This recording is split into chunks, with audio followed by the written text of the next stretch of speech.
रमाकांत सेवा फाउंडेशन पक्षर बंधुबन कार्यक्रम रमाकांत सेवा फाउंडेशन नूतन कार्यालय उद्घाटन मानव सेवा ही माधव सेवारी व्रती हुई दीर्घ एक वर्ष धरी असहाय लोकों सेवा करी आसुछंती रमाकांत सेवा फाउंडेशन प्रतिष्ठाता रतिकांत प्रधान।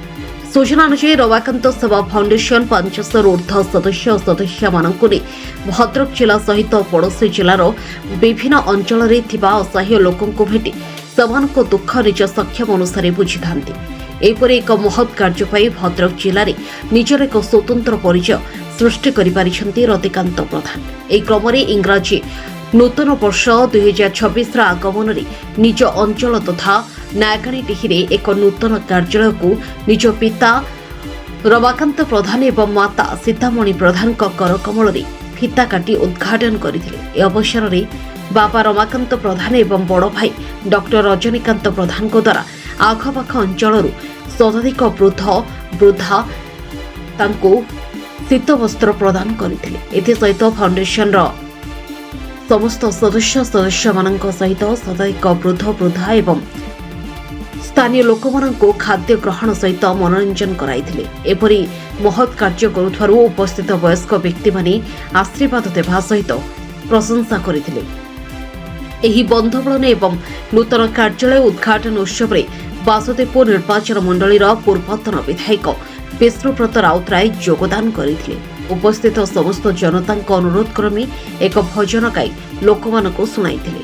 उक्त कार्यक्रम अवसर में सार्थक टीवी रे धारावाहिक सुनाझियो कार्यक्रम नायिका अंकिता मिश्र सांस्कृतिक कार्यक्रम में योगदान करने सहित लोकमानक मनोरंजन करथिले। नमस्कार नववर्षर हार्दिक शुभेच्छा शुभकामना समस्त नुआ वर्ष 2026 बहुत भलरे कटू जगन्नाथ कृपारू समस्त देह पा भल रहू समस्त खुशी रुहतु जहाँ सब कर इच्छा अच्छी जहाँ सब आशा नहीं वर्ष सारा बंचवाक चाहते सब आशा पूरण हो।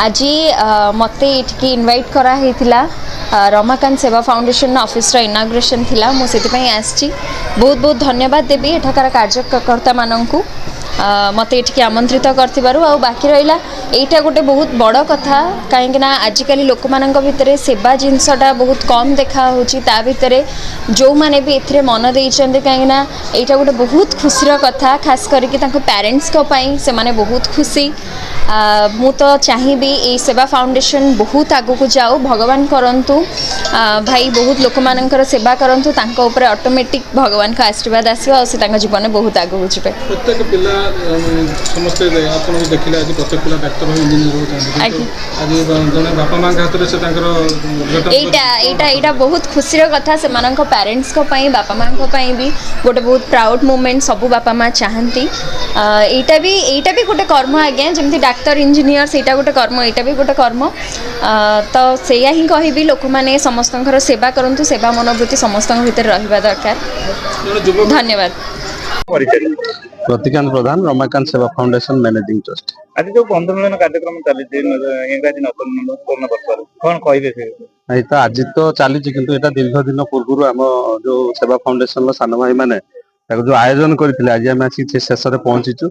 आज प्रथम आमर थिला जो आगु प्रपोजाल थिला जे किछि वयस्क बुधा मान को आनिक आम उत्तरीय प्रदान करूँ सेटा कले। आज हूँ सौभाग्यर दिन जे मो बड़ भाई आसते मो बड़ भाई हाथ में से जो दान करागला तो सेटा गोटे आज मत गोटे आउ गोटे निरा उत्साह मिलूँ मो सहित भी माने मो बड़ भाई मो बापा मोर जे फाउंडर मो भौणी सी आसते आज गोटे माने अलग प्रकार माहौल आसला सब बेले मु एका बुली बुली की करी कहले आज जो समस्ते एकजुट हेले तो सेटा गोटे बहुत खुशी कथा।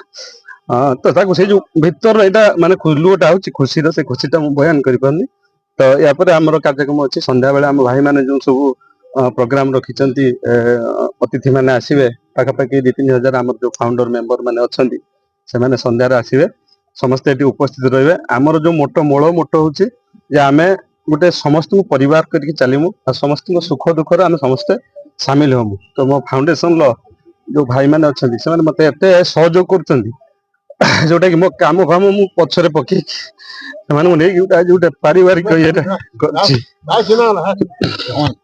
भाई होची जिंदा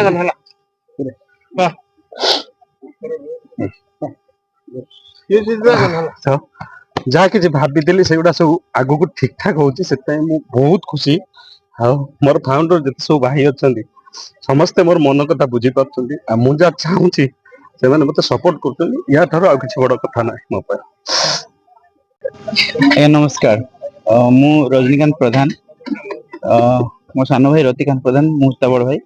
ରମାକାନ୍ତ ଫାଉଣ୍ଡେସନ যেটা ହଉଛି ସେଟା ହଉଛି ଆମ ପରମ ପୂଜ୍ୟ ମୋ ବାବାଙ୍କ ନାଁରେ ହଉଛି, ଏବଂ ମୋ ଭାଇ ସେଥିରେ ଆକ୍ଟିଭଲି ଯାହା ସବୁ କରୁଛି। ବନ୍ଧୁ ମିଳନ ହଉଛି ରମାକାନ୍ତ ସେବା ଫାଉଣ୍ଡେସନ ପକ୍ଷରୁ, କଣ କହିବେ ଆପଣ? ଏଇ ଦିନଟା ହଉଛି ବାର୍ଷିକ, ମାନେ ପ୍ରତ୍ୟେକ ବର୍ଷ ଏଇ ଦିନଟା ହୁଏ, ବନ୍ଧୁ ମିଳନ କାର୍ଯ୍ୟକ୍ରମ ହୁଏ। ତା ଭିତରେ যেটা মেন মোটো ଆମ ମାନଙ୍କର ଥାଏ, ରମାକାନ୍ତ ଫାଉଣ୍ଡେସନ ତରଫରୁ ଭାଇ ଯୋଉଟା କରୁଛି ସେ ମାନେ ଅସହାୟ ଲୋକମାନଙ୍କର ସାହାଯ୍ୟ କରୁଛି। ଆଜିର ଦିନରେ ସେମାନଙ୍କୁ ସେ କିଛି ଅସହାୟ ଲୋକମାନଙ୍କୁ ସାହାଯ୍ୟ କରିବା ଏବଂ ସେମାନଙ୍କୁ ଖାଇବା ଦେବା, ଯେହେତୁ ଏଇଟା ଶୀତ ସିଜିନ ତାଙ୍କ ପାଇଁ କିଛି ଶୀତ ଲୁଗାପଟା ତାଙ୍କ ମାନଙ୍କୁ ହ୍ୟାଣ୍ଡ ଓଭର କରା। ଆଜି ଆପଣଙ୍କ ବାପା ଯୋଉ ଆସିଥିଲେ ବୃଦ୍ଧାବୃଦ୍ଧଙ୍କ ନିମନ୍ତ୍ରଣ କରିଥିଲେ, ତାଙ୍କୁ ଉପଟକନ ଦେଇକି ସମ୍ମାନିତ କଲେ, କଣ କହିବେ, କେମିତି ଲାଗୁଛି? ବହୁତ ଖୁସି। ଇନିସିଏସନ ପ୍ରଥମେ ସେ ଭାଇ ନେଇକି ଆରମ୍ଭ କରିଥିଲେ, ଏବେ ଦିନକୁ ଦିନ ସେ ଆଗକୁ ଆଗକୁ ବଢୁଛନ୍ତି। ମୁଁ ସବୁବେଳେ ସାଙ୍ଗ ନଥାଇ ପାରିଲି, ମୁଁ ସବୁବେଳେ ପଛରେ ଅଛି, ତା ସପୋର୍ଟରେ ଅଛି। କଣ କହିବେ ସାନ ଭାଇ ଯୋଉ କାମ କରୁଛନ୍ତି ଆଗକୁ ଯିବା ପାଇଁ? ବହୁତ ଖୁସି, ଏବଂ ମାନେ ଯୋଉ ଭଗବତ ଗୀତାରେ ଲେଖା ହେଇଛି ନର ସେବା ନାରାୟଣଙ୍କ ସେବା, ମାନେ ଗରିବ ମାନଙ୍କ ସେବା କରିବା ନାରାୟଣ ସେବା। ଯଦି ସେଟା କରିକି ସେ ଆଟଲିଷ୍ଟ ଆଶୀର୍ବାଦ ପାଇପାରୁଛି, ମୁଁ ଅନ୍ତର ସହିତ କାମନା କରୁଛି ସେ ଏମିତି ସେବା କରୁଥାଉ ଏବଂ ତାକୁ ଆଶୀର୍ବାଦ ମିଳୁଥାଉ, ସେ ଆଗକୁ ଦିନକୁ ଦିନ ବଢୁଥାଉ ଏବଂ ତାର ଯାହା ଇଚ୍ଛା ଅଛି ସେଇଥିରେ ଆଗେଇବା ପାଇଁ ସେ ଆଗଉ। ଆପଣଙ୍କ ପରିଚୟ? ରମାକାନ୍ତ ପ୍ରଧାନ, ନୟାଗଡ଼। ଆଜି ଯୋଉ ଆଜି ରମାକାନ୍ତ ଫାଉଣ୍ଡେସନର ଯୋଉ କାର୍ଯ୍ୟକ୍ରମ ଚାଲିଛି, ଅସହାୟ ବୃଦ୍ଧ ମାନେ ଆସିଥିଲେ, ସେମାନଙ୍କୁ ସବୁ ଆଜି ରମାକାନ୍ତ ସେବା ଫାଉଣ୍ଡେସନ ତରଫରୁ ଉପଢୌକନ ପ୍ରଦାନ କରାଗଲା ଏବଂ ସେମାନଙ୍କୁ ଗୋଟେ ଭୋଜନ ଆପ୍ୟାୟିତ କରାଯାଇଛି। ତେଣୁ ମୋ ପୁଅ ଯାହା କରୁଛି ରମାକାନ୍ତ ଫାଉଣ୍ଡେସନର ସେବା କାର୍ଯ୍ୟ ସେ ହାତକୁ ନେଇଛି ଏବଂ ସେ ଦୃଷ୍ଟିରୁ ଭଗବାନ ଡାକୁଛି ତାହେଲେ ସେବା କାର୍ଯ୍ୟ ଅନିଷ୍ଟ କାଳ ଚାଲୁ, ଏହା ଆମର ଆଶା। କେତେ ସଂଖ୍ୟାର ବୃଦ୍ଧାବୃଦ୍ଧି ଆସେ? ଅନୁମାନ 200 ପାଖାପାଖି ହେବେ ପ୍ରାୟ। କଣ ସବୁ ଦାନ କଲେ? ତାଙ୍କୁ କେଉଁ ଉପଢୌକନ ସବୁ ଦିଆଯାଇଛି ଆଉ। ଆଗକୁ କଣ ସବୁ କାର୍ଯ୍ୟକ୍ରମ ରହିବ? ଆଗକୁ ରମାକାନ୍ତ ଫାଉଣ୍ଡେସନର ଯୋଉ ସେବା କାର୍ଯ୍ୟ ଚାଲିଛି ତାର ଉଦ୍ଦେଶ୍ୟ ହଉଛି, ଯେ ମୂଳ ଲକ୍ଷ୍ୟ ହଉଛି ଆମର ଅସହାୟ ଗରିବ ଏବଂ ଦରିଦ୍ରମାନଙ୍କ ସେବାରେ ଏଇଟା ଉଦ୍ଦିଷ୍ଟ।